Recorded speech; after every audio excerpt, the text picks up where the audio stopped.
Bright suns and rising moons, fellow droids. Welcome to another episode of Not the Droids podcast. I'm Mayuri. And I'm Danny. And I'm Mikaila. We have our first guest. Yay!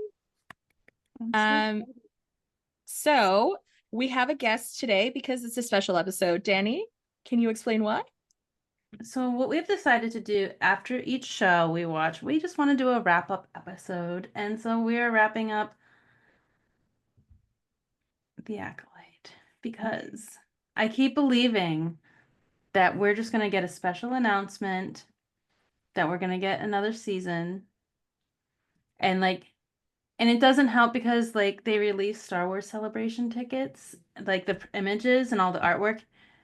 And OSHA's on one of those. And I'm like, maybe they're going to just be like, here, we're going to give you what you want.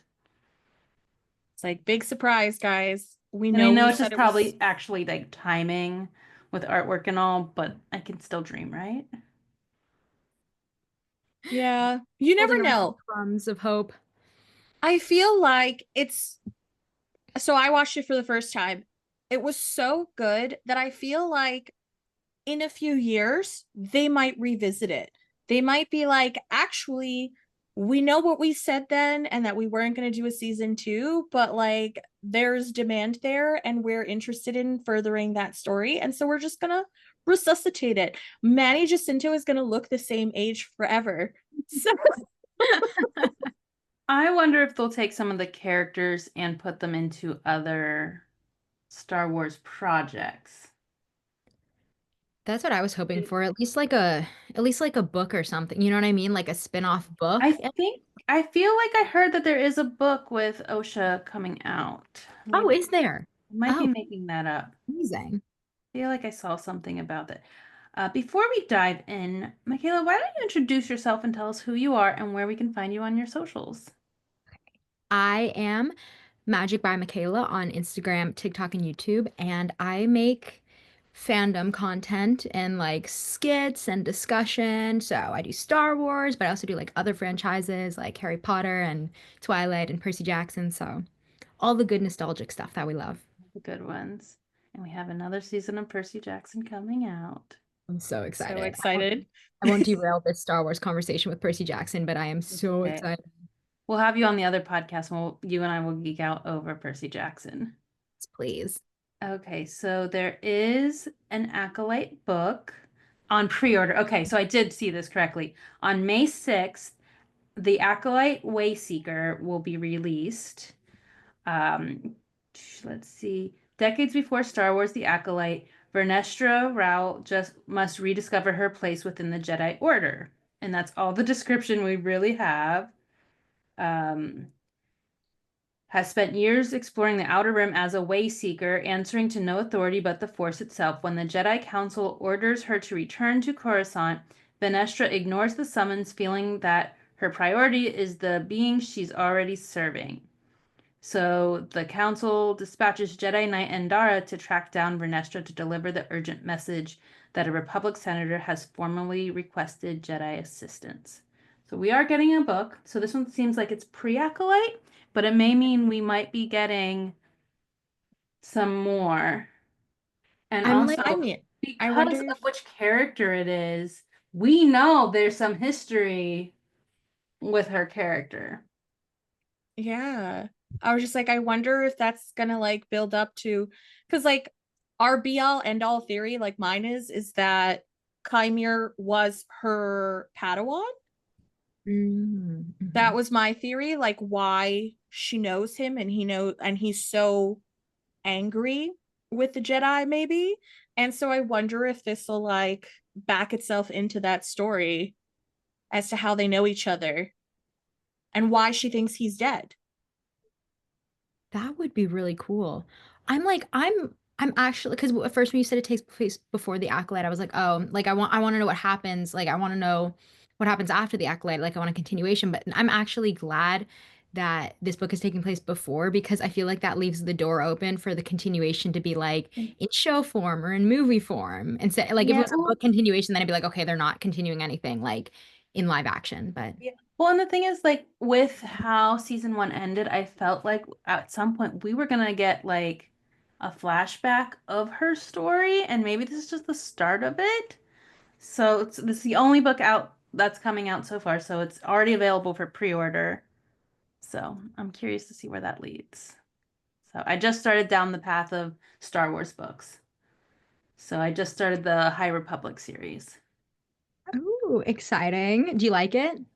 I do. I've only read the first one, which is like a labeled an adult book because of it's not one of the kids' books. So I'm curious to see what the other ones are. But I've only finished the first one so far.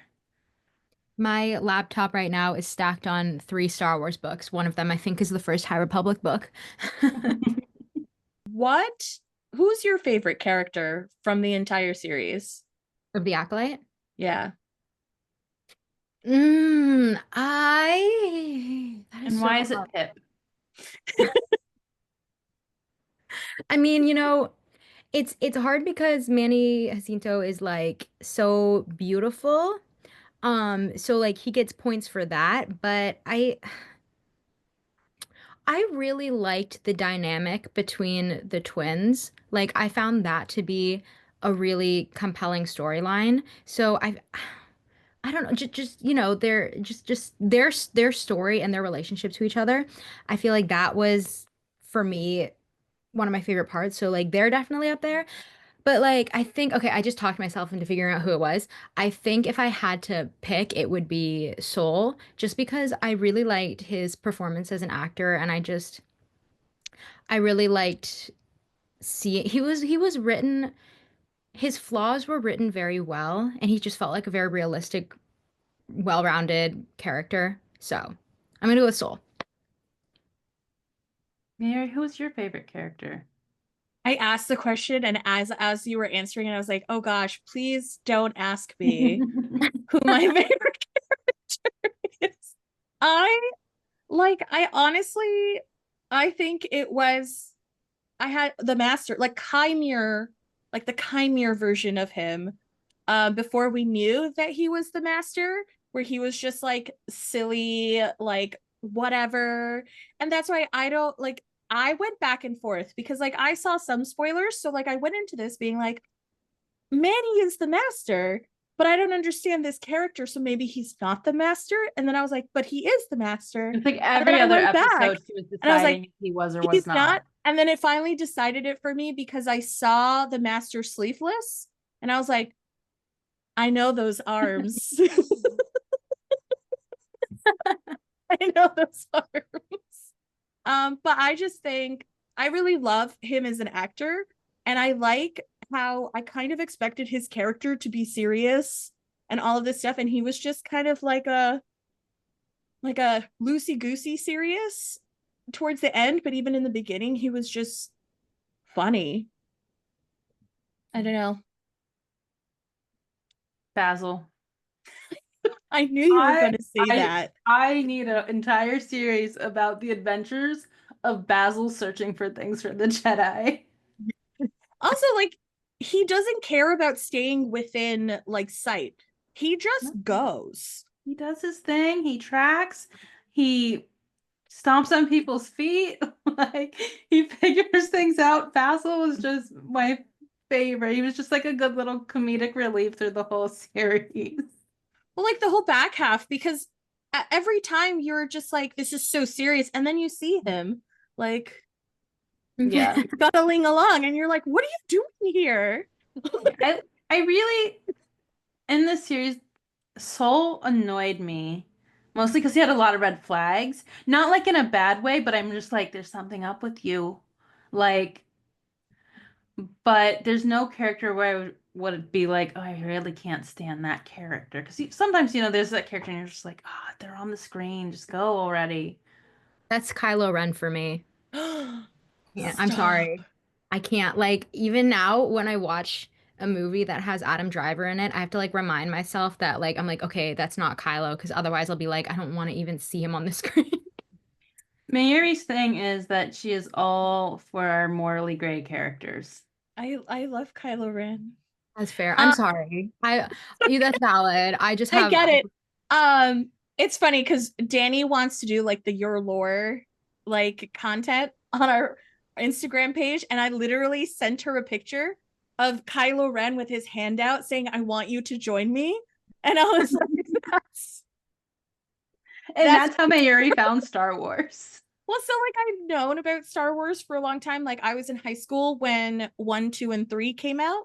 I famously went to go see the movie and it was so loud and I fell asleep in the movie theater. Even though it was so loud, I was sleeping. And so I never really interacted with Star Wars much until the new trilogy came out. And I was like, oh, I can get behind Adam Driver. And then I watched it. And when he was like, I want you to join me, I was like, yes. I don't know how she said no. I would have been like, yay, I love black. Oh man. Okay, I mean, Yeah. I can get behind him for the fact that he brought you to Star Wars. Yeah. So, but I find the morally gray characters more interesting. Um, I myself am a Slytherin, more morally gray inclined. And I find that people who write them off as evil have a somewhat prejudiced view towards those types of characters. And so it's just like hard for me. Like I try and see why other people like other people. Like I hate who I hate. That's true. I have no issue with people hating them. I just very much when people are like they're bad and I will never like them, they're evil. Um, I have a hard time and I start arguing and You I want start valid fighting. reasoning. You I want more want than like, valid oh, but they're the reasoning other villain. than I'm just like we'll always flash back to me and Anu shouting at each other in line at Forbidden Forest because she's like, Draco is evil. And I was like, you just got me to my core. We were screaming at each other. I just today filmed a video like dunking on Draco. You're gonna hate me. Oh my No, it's God. fine. It's totally, listen, I enjoy the content. Even if I don't like the reasoning behind it, I always enjoy the content. And then I'm just like, yeah, but that's not true. And then I keep going. My favorite Mikaila content is Mikaila as Crookshanks asking if she can still eat the rat.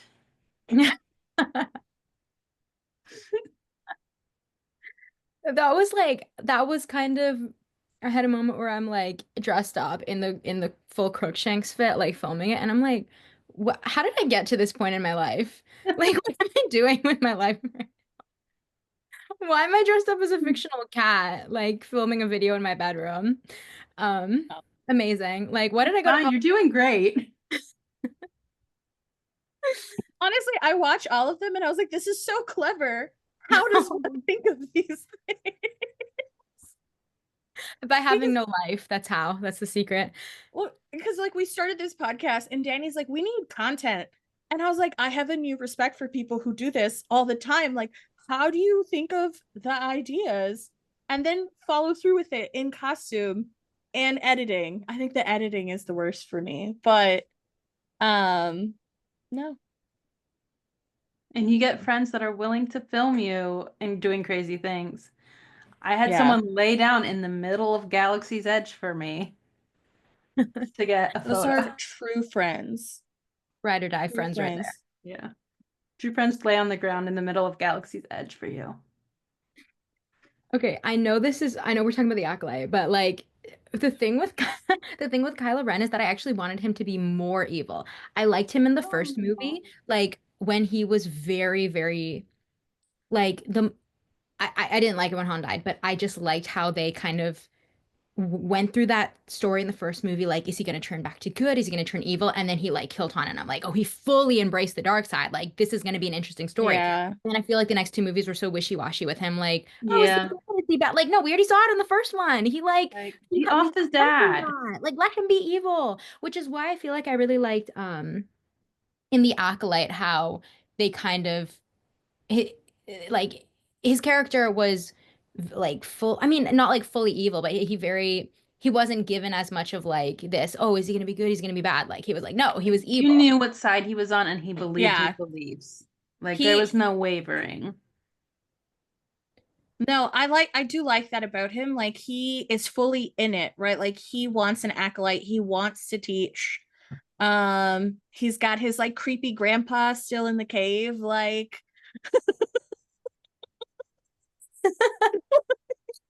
I can't get over that one scene where he was just like with his creepy fingers, and I was like, ew, like, is that who taught him? Is that his mess? I can't. I cannot. That's the one thing about the Sith that I cannot get behind is how soulless and disgusting they become. I just my thing, and this is like completely pain. I'm like, who like looks at these guys and goes, "Ooh, that's the path I want to take.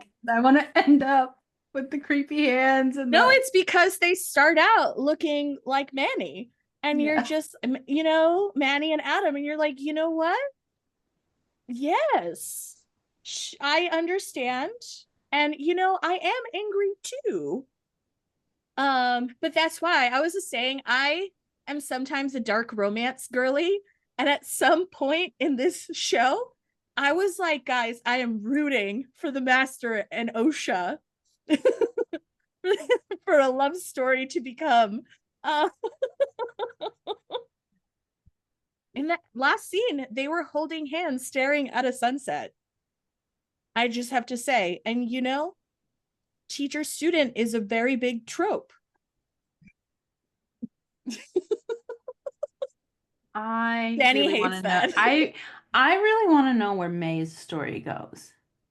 Because one, she was on a vengeance, like killing all these, like she was willing to like off everyone that got in her way that she thought like offed her sister. And so now she doesn't know anything. But like that personality is still in there somewhere. I mean, so I kind of got her personality wrong, right? Like I thought she was a little psychopath. Like if you want to leave, then I'm gonna kill you. Like, remember she said that? Like that was weird. um, but As an I 8-year-old. I think it's going to be interesting because she has the memories of an 8-year-old and a body of what, like a 20-something-year-old. So I wonder what they're going to do with her. Like, what do you do with someone in that point? She has no knowledge of the galaxy, as far as we can tell. They can't, in good, like, they're the good guys. The Jedi cannot let her just go live life. They have to teach her something or put her in some sort of program. But now, if all her memories are from that point, all her witchy memories are very fresh. Oh, that's true. I wonder if they'll exploit that and try and learn more about And this is why I the wish we were having another convergence. season. There's so many things I want to know. Well, I'm just like oh, sorry. Were you going to say Oh, something? go ahead, go ahead. Yeah. I'm No, you go ahead. so interested in that convergence theory and the fact that Osha and May are like one person split in two. And what are the logistics of that? So it's like, because we know that there's a huge personality difference between the two twins. And is that a function of the fact that they are like two sides of the same person, and that's why May is kind of erratic and flighty? I do think she's flighty because like why you could be so gung-ho on killing all these people and becoming evil and then being like, you know what, my sister's not dead, so I'm good. I'm gonna turn myself into the good guys. We're gonna live happily ever after. And so, and but Osha is very like thoughtful and intentional, and even towards the end, right? Like she is the one who killed Saul at the end, and she was like, you know what, if you do this for me, I will become your acolyte, even though she was so against it. So like that's where I'm just like, I wonder if they would have had a second season or more seasons after that, if you kind of see that is duology the right word, a dyad, like are like that sort of thing happening, even though they're on opposite sides of the galaxy. But like why wouldn't we, now that they know that they're alive, as opposed to before when they thought the other was dead? Yeah. I feel like that would be, I mean, even if they do like a movie or something that just takes place in that era and just like brings those characters in and like kind of gives that storyline some closure because I thought that was a really interesting storyline that they had set up because I feel like it was kind of in a similar vein to the dyad that was in the Rise of Skywalker, but that really never came to Paid fruition. off. Yeah. That was kind of just like a very not well fleshed out plot point, and I thought like this was a good chance to kind of do a similar story, but like actually, Give us some redemption of that. That yeah, story we want, because we like want it. And then they keep taking it away. Yeah.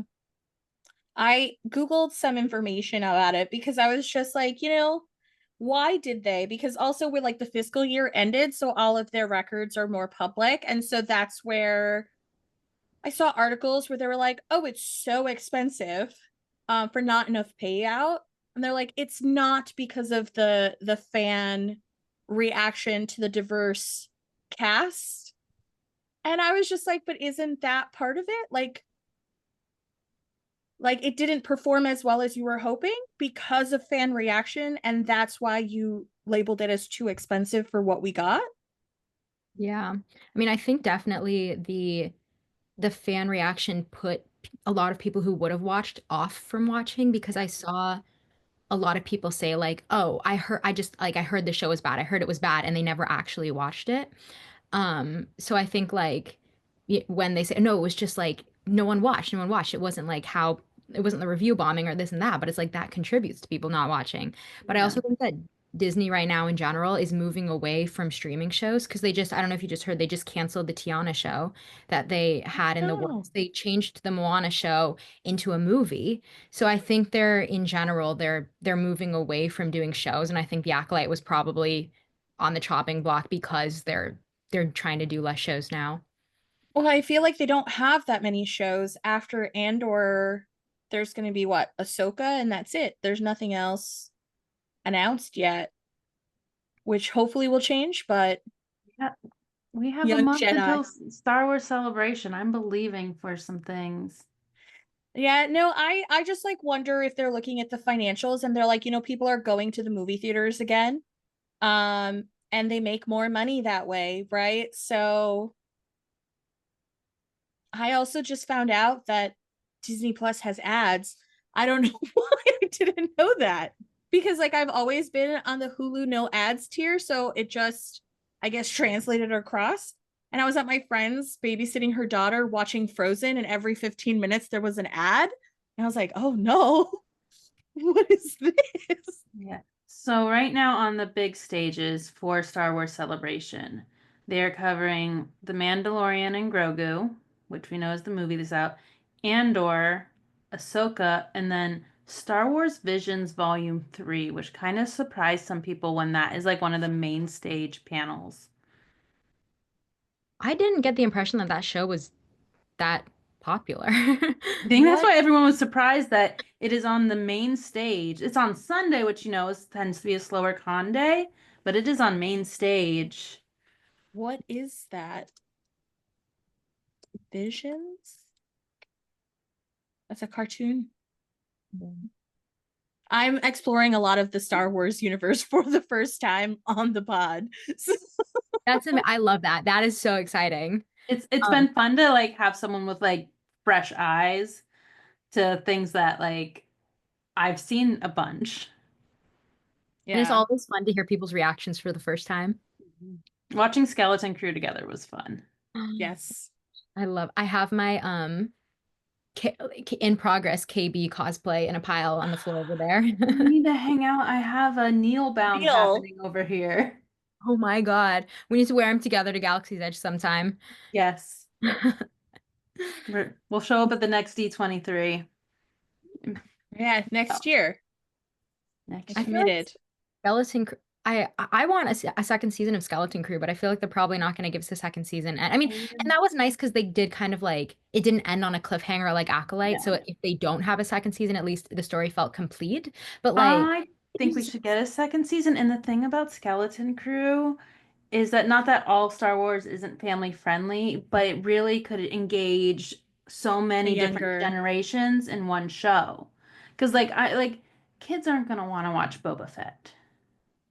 That's No. not like they're gonna be like Andor might not even pull, but Skeleton Crew will pull in everyone. So Well, so I'm this is where you and I disagree because I would love a second season of Skeleton Crew, but not the second season you would want. Because I am more of a political like logistics person. So like I want to see what happens to the planet now that it is no longer hidden. It has all of this money. The Republic knows what it is. And so it's just like, what is the logistics of bringing them back into the galaxy? Um, Whereas like the kids I go want back to pirate being kids. adventures. She wants pirates. I also think Skeleton Crew is the perfect setup for new video footage for Smuggler's Run. Oh, yes. That would be fun. Wait, I want a smuggler's run with Jude Law. That would be fun. Like, it's the perfect setup. That Like, they're piloting a all ship. Disney. This is what I'm asking. Disney, give us, and it could be like, how Star Tours it rotates whatever one you get it. Give us different screens. You have Chewie mode, get a Skeleton Crew mode. That would be fun. And then you could be one of the kids. That's cute. Oh, oh man, they should really take advantage of that. Yeah. But And yeah. You know, when they did all the photos of like all the kids in the park, I'm like, please tell me you're just filming stuff for this because this is what I want. what I really liked about Skeleton Crew is honest, and this is a common theme about what I like about every single piece of Star Wars media, Mhm. is I love Star Wars very, very, very well. Does the tired dad adopts feral children um, Trope. It's trope a trope over at and this over point. and over and over, but it eats every single time. And I just want more. And I liked in this time, they kind of like flipped the switch. And I was like, oh, yay, we got like tired dad adopts feral children. And then it was more like tired dad tries to like kill feral children. But Yeah. I want to see like a season two where he becomes like their tired dad and he kind of turns back to being Yeah. I like him being morally questionable. I like that, but I want to see him like actually babysit these children and Like like his community service is actually. I like his like moral dilemma of like how to move forward, but also like not actually kill off the children, but kill off the children. Yeah. I just want more of that. That's why I want to see. I want more of that dynamic, like tired dad and feral children dynamic. That's what I want out of all of my Star Wars shows. I guess Ahsoka would be tired mom and her feral daughter, but I just keep giving it to me, Star Wars. Like, don't change the formula. It works, you know? And that's what I liked about the Acolyte is that I liked the relationship between Soul and Osha. Like, that was my favorite part of it. That was like the heart of it for me. Yeah, they're all so good. No, I I still want to know the more about Wim's dad, Wendell.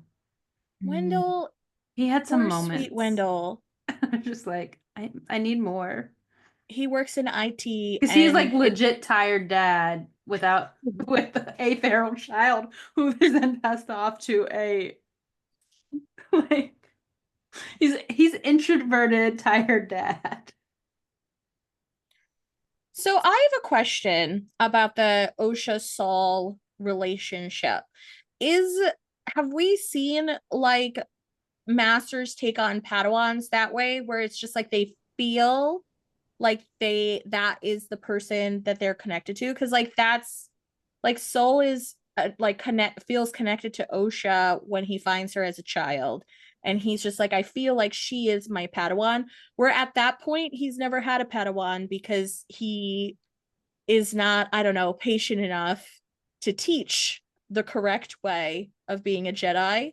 But is that generally how that relationship happens, or do they get assigned? Like, I honestly can't remember how it happened with like Obi-Wan and Anakin.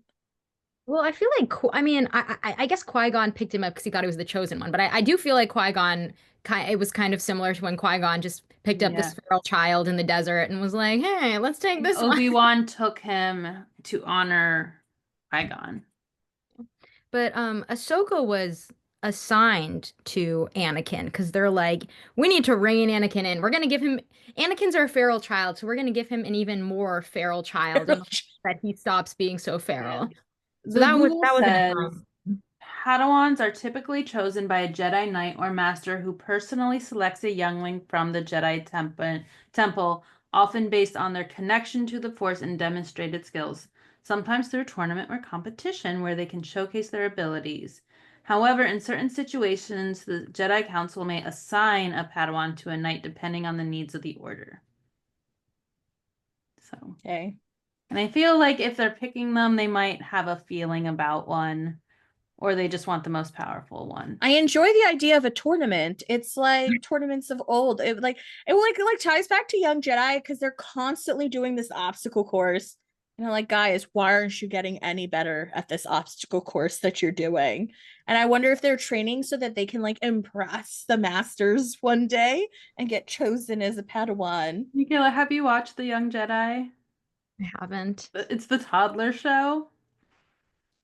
It's Is it very enjoyable if you ever need like a stress relief show. It's like a background show, just like let it Yeah. run. There's a lot of fun Easter eggs in it. So if you've read the High Republic series and in the first book, Belle actually appears in The Young Jedi as a Padawan. oh, okay. So Yeah, I because would it's like set in the High Republic era, right? Like yeah, 200 years before it's episode the one. first chronological thing that happens in the Star Wars universe that we have. oh, amazing. I will check it out then. But it's definitely like age 2 to 6 type of show. Yeah. And sometimes that's what you need. Sometimes it's like, I've had a long day. I need to watch a show for 2-year-olds. We're like, we just want to see creatures and droids. It's great. We learn lessons that like you should be friends and you should team up and help each other. Yeah, there's a life lesson in every episode. That is adorable. I'm gonna put that on tonight, It's like really before I go cute. to bed. I No, feel like some people have slept on that show and we really enjoyed it. It has the second half of season 2 is coming out Yeah, this month. dropping this month. So they've dropped them in like 2 sections. So the second half of season 2 will drop.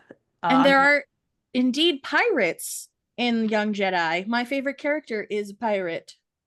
I mean, I'm always down for more space pirates, so you that's get and adding you that get to to see my like characters that we all like Maz is in it. Oh. They do like little cameos. Yoda Yeah. appears occasionally. So there's like names you're like, wait, I know that name. So it's Okay. Yeah. Thank And you. they're all like young and spry because it's so far in the past. Oh my God, but speaking of a Yoda cameo, like they gave it like that 1 second at the end, and then we're not gonna. I was excited. I was excited for season 2 to have Yoda in it, but like that's fine. It's like you would get like Yoda's version of ripping her a new one to be like, hey, you hid all of these murders from us and we're out of your depth, obviously. I still stand on Yoda knew what was happening the whole time. Yoda's probably like Dumbledore. He's just like, you know what? Things don't get by My Yoda. circus, not my monkey. Let them do whatever. I'm old. I'm tired. This is fine. He's like, They'll let me know well, when he's it's my like, this problem. is my circus, but I'm not claiming these monkeys right now. Or he's like, I want to see what these monkeys do. We'll let middle management do as much as they can before it needs to be escalated. I mean, we're talking about like the guy who, when he had to deal with Luke's family drama, and Luke's like, no, tell me about my dad. He's like, actually, I think I'll just die right now instead. Goodbye. Like, he doesn't want, he's like, I'm out. I'm done. I'm He's old. like, I'm so I've had over enough of this this. family. And then they bring me back as a ghost. Oh, man. No, so that's where it's just like, it would have been cool to see the issue because like she's going to him to talk about the master and who the master actually is. Like I honestly believe that to be like, hey, remember this kid that we thought was dead? In fact, he got adopted by a creepy skeleton and is evil. And Yoda will be like, I know. I will No, never you are. let I will never let the 5 seconds of TV go because like we got no payoff of what that was about. Like, hey, did Osha know he was there? No, so he was just creepily watching all of their interactions. Like, He was ugh. watching them naked in the pool together. No, now it's even creepier. Wasn't that meant to be Plagius though? Darth the Wise. Is Was it confirmed? I mean, Google is confirming it for me from a Okay. video. Bro was just chilling in a cave.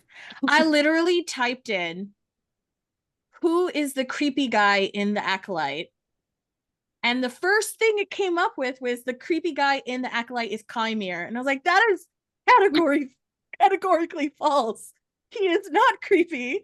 But then another creepy figure in the Acolyte is Darth Plagius, who makes a cameo appearance in the season 1 finale. And he's Okay, yes. Emperor Palpatine's former Sith master.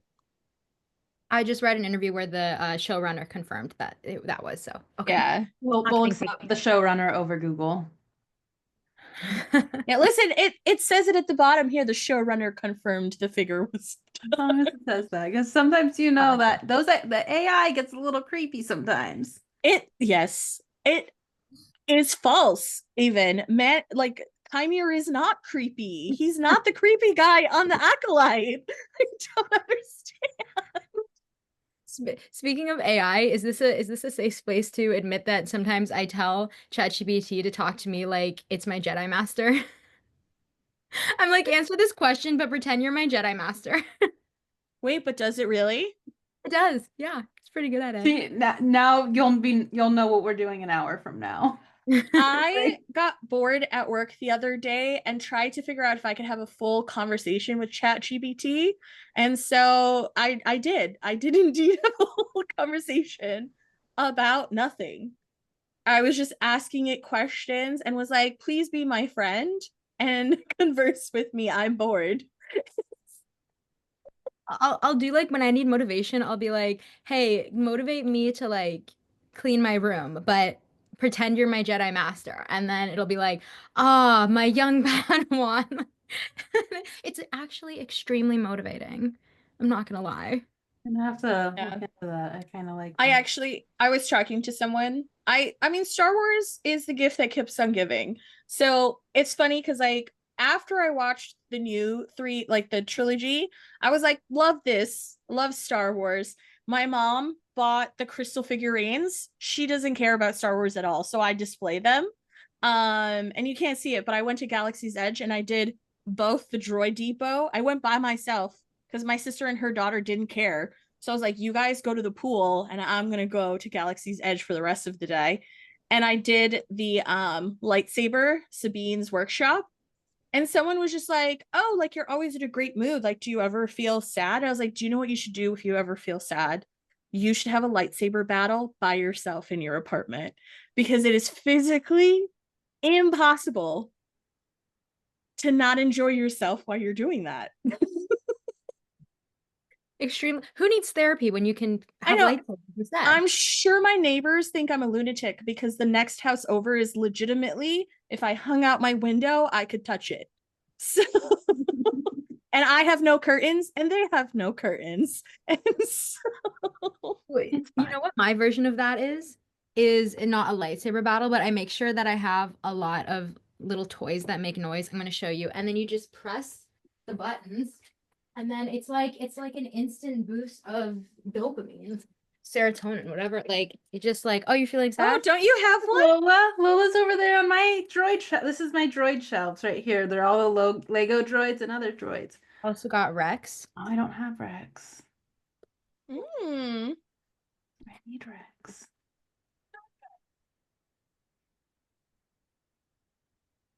And then he also makes noise if you just like move him. But I didn't know that, and I was convinced that he was haunted because I would just be like holding him and he would talk on his own. And I'd be like, why are you doing that? But I actually do. I have an Ezra Bridger doll that I'm 100% sure is haunted, and he's out there in the hallway because I'm too scared to keep him in my room. And I have my pentagram necklace from Supernatural like just around him to like contain the ghost. Just in case. Contain them. Just in case. No. Anyway, It's okay. We understand.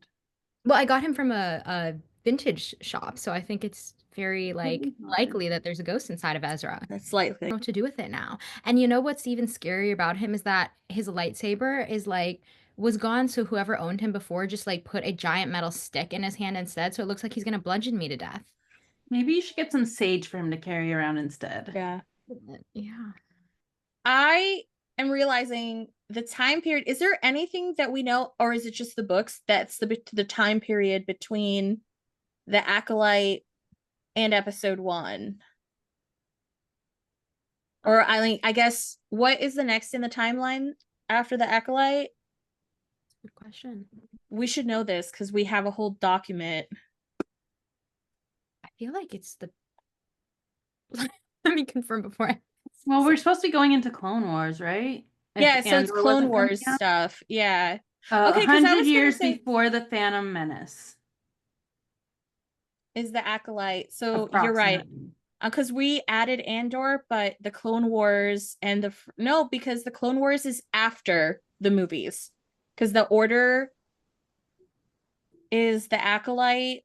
I'm trying to remember because we moved up Andor because of season 2, so we cannot count Andor because it was supposed to be way later. Tales of the Jedi season 1. The Acolyte is set at the end of the High Republic era, the Golden Age of the Jedi Order and the Republic. Yeah, so basically it just fast forwards to the first movie. There's only like a few Tales of the Jedi. So I was gonna say, like, it would be really interesting to see the fall of the Jedi from being like at the height of the galaxy, because this is the start of that fall, right? Like where the Senate is like, you guys have had complete autonomy. You're not a religion. You're essentially like a peacekeeping force that has no checks and balances with your magic tricks. And so it's just like, I would be so interested in seeing a series that maybe like it's not the next season of the Acolyte, but it is an in-between series that talks about how the Jedi went from being super prolific that they took like 12 people to go capture one person, and they all died, by the way, to just like being so sparing. Well, I guess they're not sparing in the first movie, right? I haven't seen that movie in like 5 years. So, but like how they get from here to here between, Yeah. like in that 100 Link year up the gap. And I wonder if they could do something with that, or if that's just in the books. Yeah. We will see what happens next in the Star Wars universe. Yeah, because it was I feel like the Clone Wars as a show did a really good job of fleshing out the prequels and like really telling the story of how the Jedi got to the place they did within the context of the prequels, and like giving it a greater political and social context in the universe. And so that and that's what I liked about the Acolyte is that I know a lot of people were like, "Oh no, like they don't like the way they portray the Jedi," but I didn't think it was criticism of the Jedi. I thought it was really interesting exploration of the how the Jedi are perceived within the larger universe and like Yeah. how their own doctrine and like the mistakes they make contribute to that. Like I thought it was a really interesting exploration, not like a criticism of the Jedi, you know? Yeah. Yeah. Yeah. Well, thank you for joining us today, Mikaila. Thank you for having me. Sorry, like we got really off topic of the Acolyte. I'm just like Oh, no, we're talk about Crookshanks. We're gonna talk about our Star It Wars. happens. But yeah. But So, and yeah.